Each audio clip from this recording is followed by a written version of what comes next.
Hey guys, Hopkain here, and we're back with our dating tips. So today we are finally going to talk about Larry, the bone chewing guy. So Larry was the millennial girl's dream. He had a golden big beard, you know.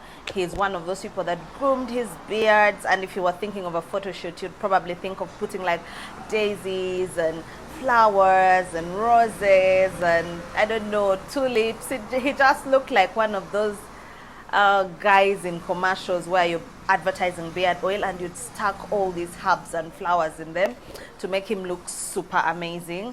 That was Larry. Larry on paper was perfect. Larry was over 6 foot. You guys already know that drill. He had a big golden blonde beard.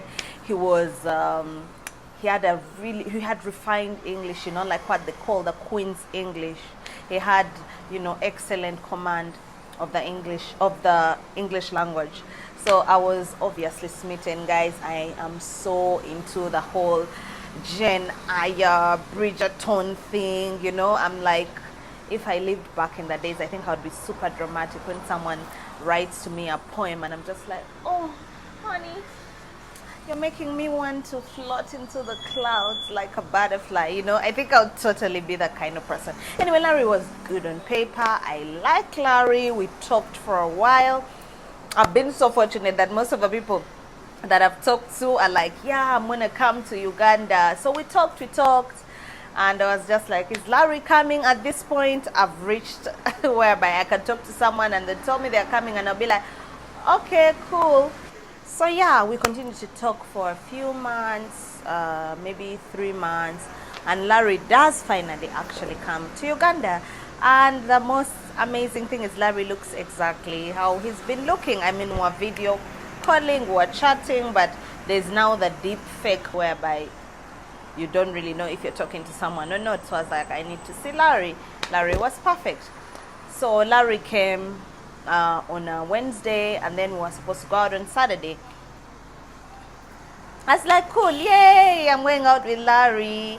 So he sends a bike, he sends an Uber. The Uber picks me, the Uber takes me to meet him in Kisementi.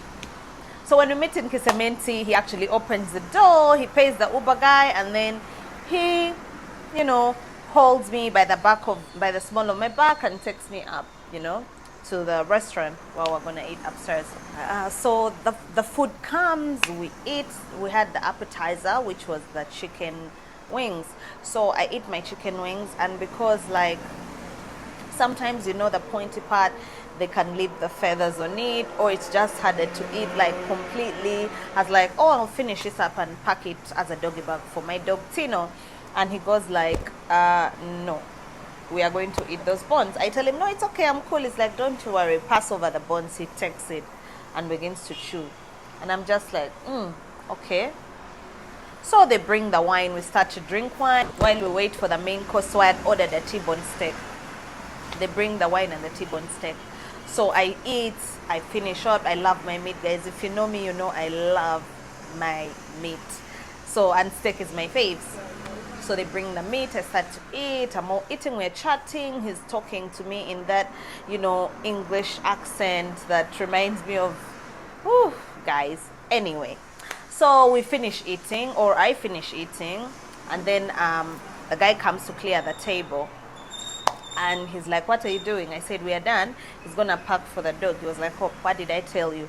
I'm not paying for something for it to be taken away. So this guy literally grabs the remaining T-bone steak that barely had meat and he begins to suck on it.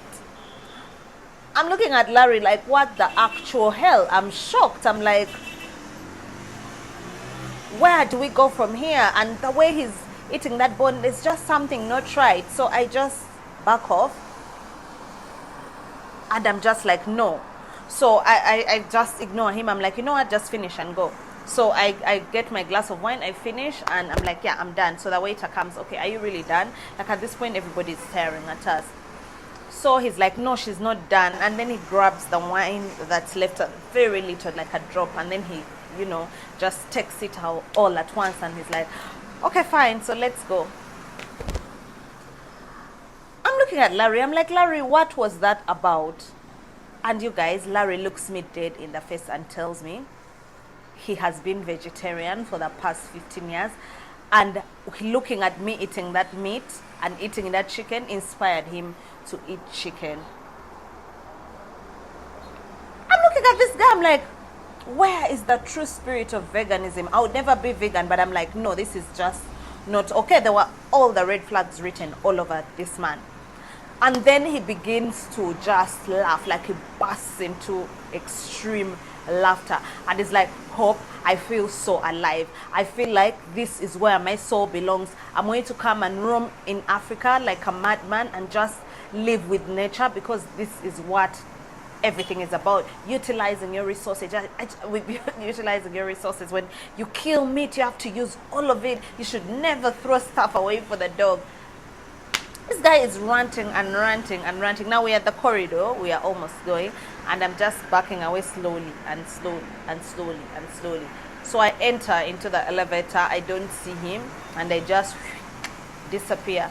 So there was a club next to us that my friends usually go to. I just enter in there. I find my friends. I tell them, bruh, I need you to hide me because I'm with a literal psychopath. I think, like, I don't know where the hell all of this, like, everything was just happening so fast and it was random. So they hid me for a while. Of course, then we started to dance and talk, and I was just like, oh my gosh. But needless to say, 2 months later, my friend literally saw him roaming the streets of Kampala like he had promised. And while he was not completely like a madman, he was wearing raggedy clothes, and his sandals were, I don't even know how many years, I don't know who he got them from, because they were super jacked. His beards had grown in a less sexier way. I don't know the last time he groomed his hair. And my friend took a picture and he was like, yo, isn't this Larry?